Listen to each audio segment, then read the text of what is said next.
నమస్తే, welcome to NXT G news. ఈనాటి వార్తా విశేషాలు. గిరిజన సంక్షేమ శాఖపై సచివాలయంలో సీఎం చంద్రబాబు సమీక్ష నిర్వహించారు. గిరిజన ప్రాంతాల్లో రానున్న రోజుల్లో డోలీ మోతలు కనిపించకూడదని అధికారుల్ని ఆదేశించారు. గిరిజన మహిళల సౌకర్యం కోసం గర్భిణీ వసతి గృహాలు, ట్రైకార్, GCC, ITDAలను యాక్టివేట్ చేయాలని సూచించారు. గత ప్రభుత్వ వ్యవస్థల విధ్వంసంతో గిరిజనుల జీవన ప్రమాణాలు దారుణంగా పడిపోయాయని మండిపడ్డారు.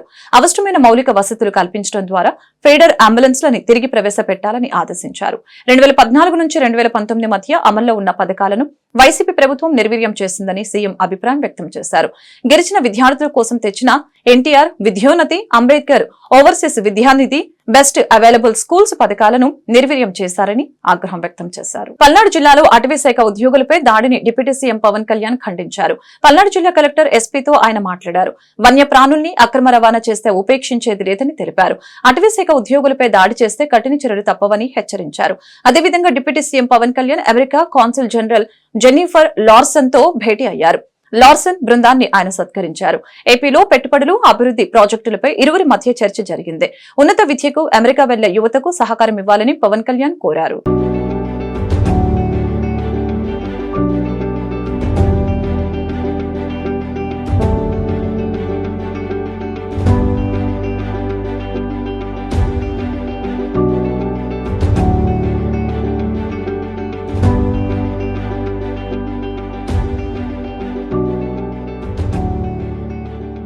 గుంటూరు పశ్చిమ నియోజకవర్గం పరిధిలోని శివారు కాలనీలో మెరుగైన మౌలిక సదుపాయాలు కల్పిస్తామని గుంటూరు పశ్చిమ ఎమ్మెల్యే గల్లా మాధవి స్పష్టం చేశారు. 21వ డివిజన్ ను అన్ని విధాల అభివృద్ధి చేస్తామని ప్రకటించారు. మంగళవారం స్థానిక 21వ డివిజన్లోని పలు ప్రాంతాల్లో ఎమ్మెల్యే గల్లా మాధవి పర్యటించారు. ఈ సందర్భంగా స్థానికంగా నెలకొన్న సమస్యల గురించి ప్రజల్ని అడిగి తెలుసుకున్నారు. ఆయా సమస్యల్ని తక్షణమే పరిష్కరించాలని కార్పొరేషన్ అధికారుల్ని ఆమె ఆదేశించారు. అలాగే సీజనల్ వ్యాధులు ప్రబలకుండా చర్యలు తీసుకోవాలని తెలిపారు. పరిసరాల పరిశుభ్రతకు అధిక ప్రాధాన్యత ఇవ్వాలని అన్నారు. ప్రాధాన్యత క్రమంలో అభివృద్ధి పనులు చేపడతామని వివరించారు. ఇప్పటికే గంజాయిపై పోలీసులు ఉక్కుపాదం మోపారని పేర్కొన్నారు. ఈ కార్యక్రమంలో 21వ డివిజన్ NDA కూటమి నాయకులు పాల్గొన్నారు. షేక్ చిన్న, మస్తాన్ వలి, మల్లెల మూర్తి, కసుకుర్తి, హనుమంతరావు, నంది సరస్వతి, చెన్నం శ్రీకాంత్, రొక్కం మోహన్ రావు తదితరులు పాల్గొన్నారు. జిల్లాలో పంటల సాగుకు ఎలాంటి ఇబ్బందులు లేకుండా చర్యలు తీసుకోవడం జరుగుతుందని కలెక్టర్ నాగలక్ష్మి వెల్లడించారు. ఈ మేరకు తెనాలి పరిధిలోని పలు పంట కాలువలను ఆమె పరిశీలించారు. వ్యవసాయ సీజన్ ఆరంభమైనందువలన పంటల సాగుకు ఎలాంటి ఇబ్బందులు లేకుండా ఏర్పాట్లు చేయాలని అధికారుల్ని ఆదేశించారు. మొత్తం 5.7 కోట్లతో పంట కాలువలను ఆధునీకరిస్తున్నట్లు కలెక్టర్ తెలిపారు. వర్షాలు, వరదల సీజన్ కనుక నిరంతరం అప్రమత్తంగా ఉండాలని కలెక్టర్ అధికారుల్ని ఆదేశించారు. యూటర్న్ సీఎంగా చంద్రబాబు గిన్నిస్ బుక్ రికార్డుకు ఎక్కుతారని మాజీ మంత్రి అంబటి రాంబాబు ఎద్దేవా చేశారు. మంగళవారం తాడేపల్లిలోని వైఎస్ఆర్సీపీ ప్రధాన కార్యాలయంలో జరిగిన మీడియా సమావేశంలో అంబటి మాట్లాడారు. అధికారంలోకి వచ్చిన 2 నెలల్లోనే చంద్రబాబు అనేక విషయాలలో యూటర్న్ తిరిగారని తెలిపారు. చంద్రబాబు అబద్దంలోనే పుట్టాడని, అబద్దంలోనే రాజకీయాలు చేస్తున్నారని విమర్శించారు. కేంద్ర బడ్జెట్ లో ఏపీకి 15,000 కోట్లు గ్రాంట్ వచ్చిందని చంద్రబాబు డాంబికాలు పలికారు. తీరా చూస్తే అవి అప్పులని తేలింది. 4,000 రూపాయల పెన్షన్లు మొదటి నెల ఇచ్చారు. కానీ ఇక నుంచి అనర్హుల పేరుతో ఎగ్గొట్టబోతున్నారు. సూపర్ 6 భయమేస్తుందని అసెంబ్లీలో బాబు అన్నారని అంబటి గుర్తు చేశారు. అనేకమైనటువంటి పచ్చి అసత్యాలను ఈ కొద్ది కాలంలోనే నారా చంద్రబాబు నాయుడు గారు చెప్పటం చూస్తే చాలామంది కొత్త వాళ్ళకి ఆశ్చర్యం వేస్తుంది. ఎందుకంటే మాలాంటి సీనియర్స్కి పెద్ద ఆశ్చర్యం కాదు. ఎందుకంటే ఆయన అబద్ధంలోనే పుడతాడు, అబద్ధంలోనే జీవిస్తాడు, అబద్ధంతోనే రాజ్యం వెళ్తాడు అనేది ఒక సత్యం, నగ్న సత్యం. అది ఒక విధంగా చెప్పాలంటే అది గిన్నీస్ బుక్ రికార్డు కూడా ఎక్కదగినటువంటి అంశం అనేది నేను ఈ సందర్భంగా చెప్పదలుచుకున్నా. నిన్నటి వరకు అమరావతికి 15,000 కోట్ల రూపాయలు వచ్చిందని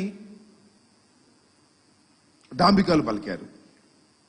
వారి పత్రికలు కూడా డాంబికాలు పలికాయి. మొన్న ఢిల్లీ వెళ్ళి మాకేమి ఇవ్వలేదనేటువంటి మాట మాట్లాడారు. 15,000 గ్రాంట్ అని చెప్పారు. మళ్ళా చూస్తేనేమో వివిధ సంస్థల ద్వారా అప్పు ఇప్పించడానికి కేంద్రం తన బడ్జెట్లో చెప్పింది. ఈయన అడిగింది కూడా అప్పే.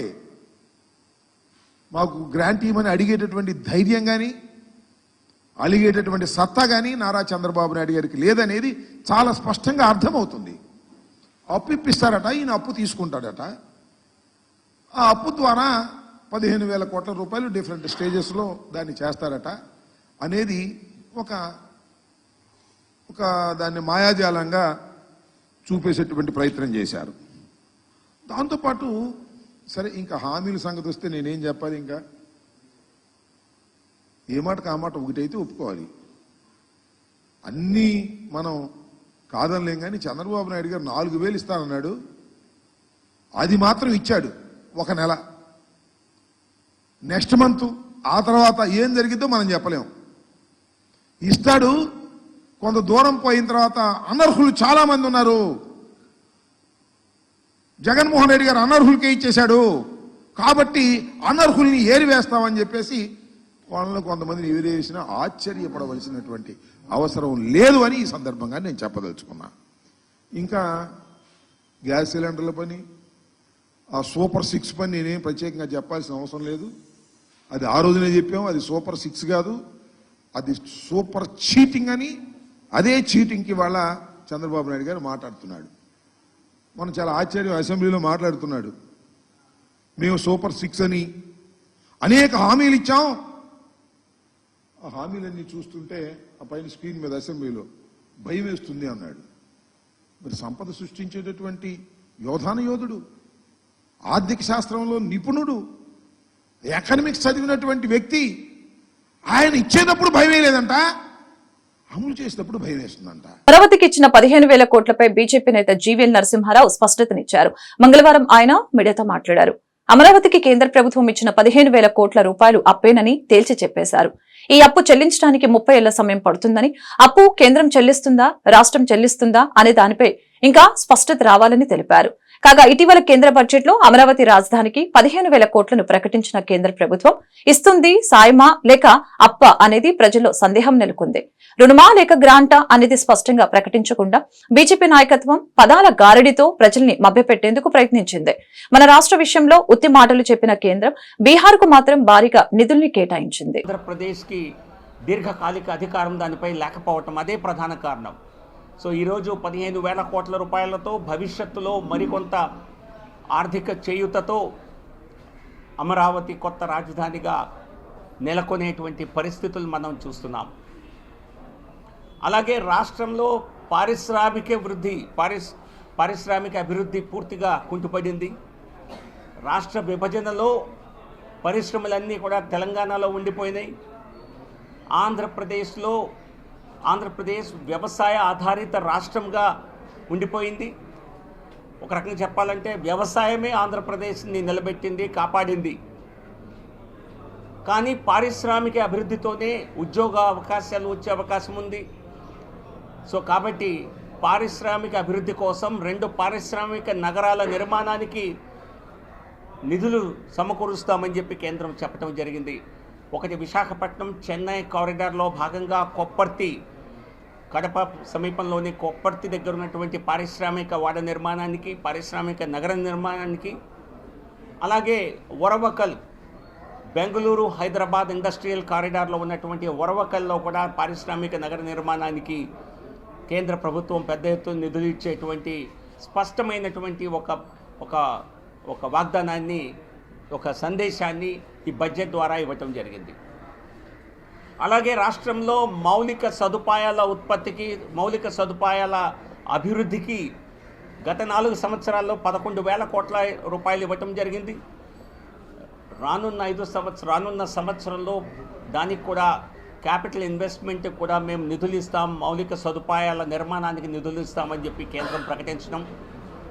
వెనుకబడిన జిల్లాలకు మనం గతంలో ఉన్నటువంటి సంయుక్త జిల్లాలు ఏవైతే ఉమ్మడి జిల్లాలు ఉన్నాయో, 3 ఉత్తరాంధ్ర జిల్లాలు, 4 రాయలసీమ జిల్లాలతో పాటుగా ప్రకాశం జిల్లాను కూడా జోడించి వెనుకబడిన జిల్లాల అభివృద్ధికి నిధులు కేటాయిస్తామని చెప్పి దానికి ప్రత్యేకమైనటువంటి ప్యాకేజ్ ఇచ్చే విషయాన్ని కేంద్ర ప్రభుత్వం ప్రకటించింది.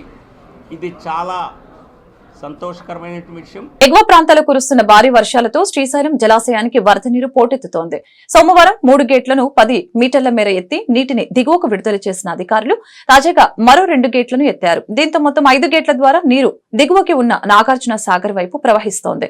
మరొక వైపు ఈ సుందర దృశ్యాన్ని వీక్షించేందుకు సంఖ్యలో సందర్శకులు వస్తున్నారు. శ్రీశైలం జలాశయం స్పిల్వే ద్వారా 1.35 లక్షల క్యూసెక్ల నీటిని విడుదల చేస్తున్నారు. ఇన్ఫ్లో 4.27 లక్షల క్యూసెక్లు కాగా అవుట్ఫ్లో 2.21 లక్షల క్యూసెక్లుగా ఉంది. జలాశయం గరిష్ట నీటి మట్టం 885 అడుగులు కాగా ప్రస్తుతం 882.7 అడుగులు ఉంది.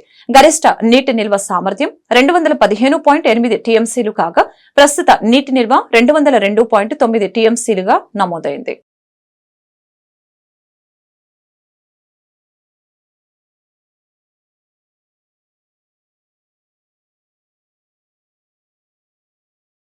ప్రతిపక్ష హోదా కల్పించాలని వైఎస్ఆర్సీపీ అధినేత వైఎస్ జగన్మోహన్ రెడ్డి పిటిషన్పై హైకోర్టు విచారణ జరిపింది. కక్షపూరితంగా ప్రతిపక్ష నేత హోదా ఇవ్వటం లేదని వైఎస్ జగన్ తరపున న్యాయవాది తన వాదనను వినిపించారు.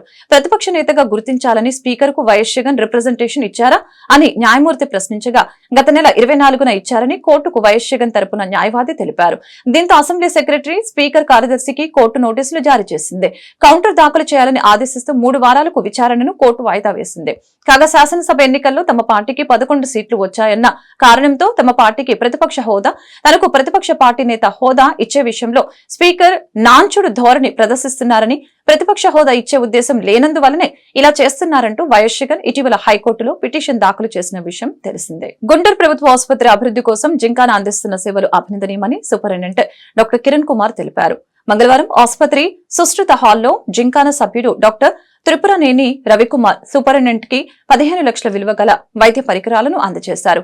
డాక్టర్ కిరణ్ కుమార్ మాట్లాడుతూ మత్తు వైద్య విభాగం, కార్డియో థొరాసిక్ కు సంబంధించిన పరికరాలు ఆపరేషన్ కు ఎంతో ఉపయోగపడతాయని అన్నారు. ఆసుపత్రి అభివృద్ధి కోసం జింకాన ఇప్పటికే అనేక దఫాలుగా వైద్య పరికరాలను అందజేశారని ఆయన గుర్తు చేశారు.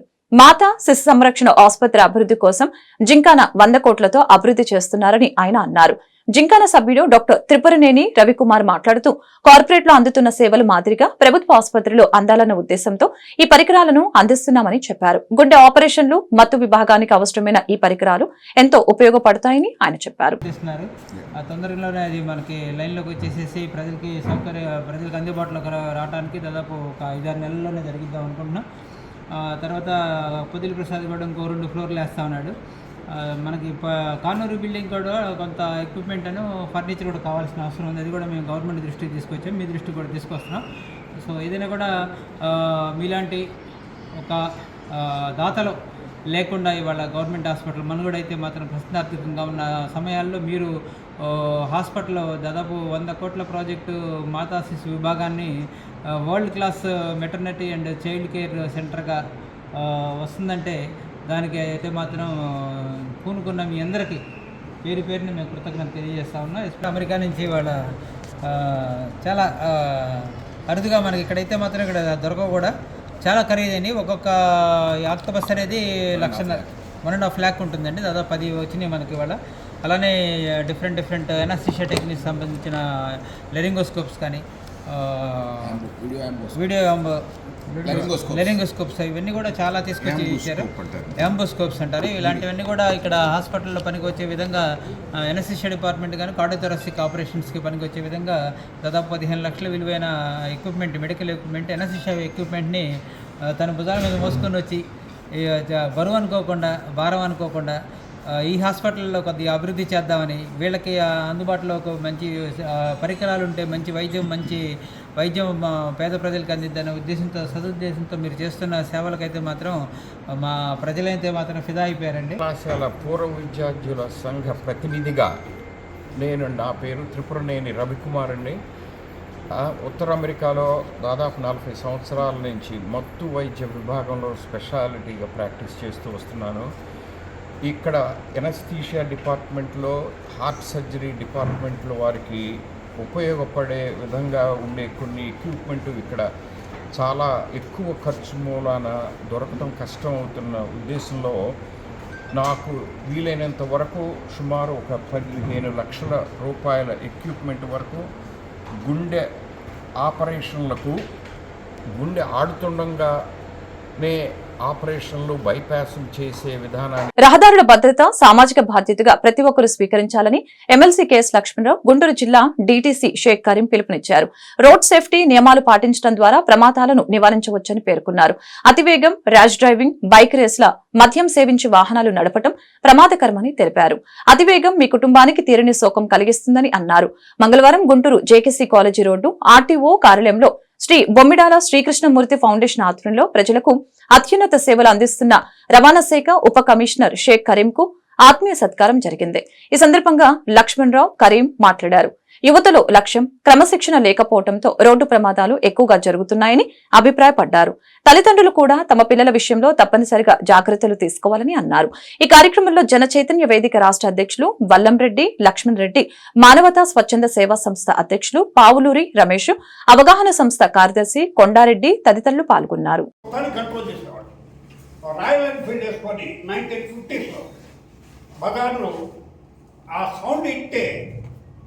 ఎవరు ఎంత వాళ్ళు పోయి ఫుట్పాత్ మీద నడిచేవాళ్ళు, అప్పుడు దాకా మామూలు రోడ్డు మీద నడిచేవాళ్ళు. అంత డిసిప్లిన్ ఉండేది, అంత భయం ఉండేది. ఇప్పుడు ఆ చేసేవాళ్ళు లేరు. వీళ్ళు పరీక్షని వీళ్ళేమో అసలు ఆ రోడ్డు మీద డ్రైవ్ చేసేవాళ్ళు, వాళ్ళకి ఏమీ తెలియదు. ఇద్దరు ముగ్గురు ఒక్కోసారి తల్లిదండ్రులు పిల్లల్ని తీసుకొని పోతారు, ముగ్గురు నలుగురు చిన్న పిల్లలు. పాపం అలాంటి వాళ్ళకి ఏదైనా జరిగితే ఎంత దుర్మార్గం, ఎంత అన్యాయం. అలాంటివన్నీ దృష్టిలో పెట్టుకొని శ్రీ కరీం గారు ఇలాంటి మంచి పని చేసినందుకు నేను హృదయపూర్వకంగా స్వాగతిస్తున్నాను. ఇది గొప్ప పని ఏం చేయట్లేదు, నేను ఉద్యోగం మాత్రం చేస్తున్నాను. ఎందుకు నన్ను ఈ విధంగా సన్మానం చేయదలుచుకున్నానని సేపు నేను ఆలోచించాను. సరే సార్కి నచ్చారేమో వాళ్ళు ఇక్కడ మేము చేసే యాక్టివిటీ వల్ల అని చెప్పేసి చాలా సంతోషం ఇచ్చింది. యాక్చువల్గా ఇది ఇంకొద్దిగా నాకు బాధ్యత ఇంకా పెంచారు. మీరు చేసిన ఈ కార్యక్రమం వల్ల, ఈ సన్మానం వల్ల నాలో ఇంకా బాధ్యత పెరిగింది. యాక్చువల్గా ఈ కాన్సెప్ట్ ఏదైతే ఉందో రోడ్ సేఫ్టీ అవేర్నెస్ ప్రోగ్రామ్ అనేది రెగ్యులర్గా డిపార్ట్మెంట్ ఎప్పుడు చేసే కార్యక్రమమే. కాకపోతే అంతకుముందు ఈ రూము కొద్దిగా వేకెంట్ రూము ఖాళీగా ఉంటే మేము మా ఇన్స్పెక్టర్స్తో కలిసి డిజైన్ చేసాం. ఇది ఒక క్రియేటివ్గా ఉంటుంది. ఒక రూమ్లో కూర్చోబెట్టి డైలీ ఇక్కడికి ఎల్ఎల్ఆర్స్కు డ్రైవింగ్ లైసెన్స్కి, అలాగే ఏ కార్యక్రమాలకైనా ఆఫీస్కి వస్తుంటారు. రోజుకి 200 నుంచి 300 మంది. వీళ్ళందరికీ అవగాహన కల్పిస్తే ఎలా ఉంటుంది అనే ఆలోచనతో మేము స్టార్ట్ చేసాము. కొద్దిగా జైలర్స్ వాళ్ళు కోఆపరేట్ చేయబట్టి బాగా సక్సెస్గా చేశారు. దీన్ని మా మోటార్ వెహికల్ ఇన్స్పెక్టర్స్ అందరూ కూడా కోఆపరేట్ చేశారు. ఇదంతా ఒక టీం వర్క్. ఆర్టీఐ గుంటూరు అనేది ఒక టీం వర్క్ లాగా చేసుకోబట్టి మేము ఈరోజు ఇది సక్సెస్ చేయగలుగుతున్నాము. ఇంకా మెయిన్ ఈ ఇనిషియేటివ్ రావడానికి నాకు ముఖ్య కారణం ఏంటంటే ప్రతి మంత్లీ రోడ్ సేఫ్టీ మీటింగ్ అనేది జిల్లా కలెక్టర్ గారి ఆధ్వర్యంలో చేస్తాం. నేను మెంబర్గా నేను ఈ అంకెలు చదవాల్సి వస్తుంది. రోడ్ యాక్సిడెంట్స్ నెలకు ఎన్ని జరిగింది అందరికీ కూడా తెలుసు. ఈరోజు రవాణా శాఖ మీద బాధ్యత పెద్ద ఎత్తున పెరిగిపోయింది. వాహనాల సంఖ్య పెరిగిపోయింది. 2 వీలర్స్ కానీ 4 వీలర్స్ కానీ మన కళ్ళ ముందు మనం చూస్తూ ఉన్నాం. ఈ వాహనాలు లైసెన్సులు తీసుకోవడం, నడపడం ఇంకొక భాగం. కానీ మన కళ్ళ ముందు మనం చూస్తున్నాం పిల్లలు, చిన్న చిన్న పిల్లలు స్పోర్ట్స్ బైక్స్. తల్లిదండ్రులు కూడా 3 లక్షలైనా 4 లక్షలైనా ఆ స్పోర్ట్స్ బైక్ని కొనిచ్చేస్తున్నారు పిల్లలు. ఇంటర్మీడియట్ చదివే పిల్లలు స్పోర్ట్స్ బైక్ నడుపుతున్నారు. మనం చాలా మంది చూస్తున్నాం. అట్లానే బైక్ పందాలు, హైవే మీద బైక్ పందాలు. నేను రోజు విజయవాడ వెళ్తానే ఉంటాను హైవే మీద. బైక్ పందాలు వేయటం, రింగ్ రోడ్లో పందాలు వేయటం అంటే ఒక రకమైనటువంటి లైఫ్లో యూత్కి ఒక లక్ష్యం లేకపోవడం, డిసిప్లిన్ లేకపోవడం, ఇదంతా కూడా మనం చూస్తున్నాం. వాళ్ళని ఏదో దండించాలనేది నా అభిప్రాయం కాదు. కౌన్సిలింగ్, పిల్లలకి కౌన్సిలింగ్ ఇవ్వటం, నా ఉద్దేశంలో తల్లిదండ్రులకు కూడా కౌన్సిలింగ్ అవసరమని నా అభిప్రాయం. ఎందుకంటే ఒక పిల్లోడే ఉండేసరికి గారాంతో వాడు అడిగిందల్లా అప్పు చేసైనా సరే స్పోర్ట్స్ బైక్ కొనిస్తున్న పరిస్థితి. ధవళేశ్వరం కాటన్ బ్యారేజ్ కి ఎగువన వరద తగ్గుముఖం పడుతున్న డాక్టర్ బిఆర్ అంబేద్కర్ కోనసీమ జిల్లాలోని లంకలు జల దిగ్బంధం నుంచి బయటపడలేదు. ప్రవాహం అధికంగా ఉండటంతో గ్రామాలు మరింత విలవిల్లాడ్డాయి. మంగళవారం సాయంత్రం వరకు ఇదే పరిస్థితి ఉండవచ్చని అంచనా. సోమవారం ఉదయం 7 గంటలకు భద్రాచలం వద్ద 45.50, రాత్రి 8 గంటలకి 42.90 అడుగుల నీటి మట్టం. అదే సమయంలో కాటన్ బ్యారేజీ వద్ద 15.60, 14.60 అడుగుల నీటి మట్టాలు నమోదయ్యాయి. ఉదయం ఈ ఆనకట్ట వద్ద 15.79 లక్షల క్యూసెక్కులు, రాత్రి 14.19 లక్షల క్యూసెక్కులు సముద్రంలోకి విడిచిపెట్టారు. మంగళవారం ఉదయం రెండో ప్రమాద హెచ్చరికను ఉపసంహరించే అవకాశం కనిపిస్తోంది. సాయంత్రానికి 11 నుంచి 12 లక్షల క్యూసెక్కుల నీటిని సముద్రంలోకి విడిచిపెట్టవచ్చని భావిస్తున్నారు. ఈ వార్తలు ఇంతటితో సమాప్తం. మరొక బులెటిన్లో మళ్ళీ కలుద్దాం. నమస్కారం.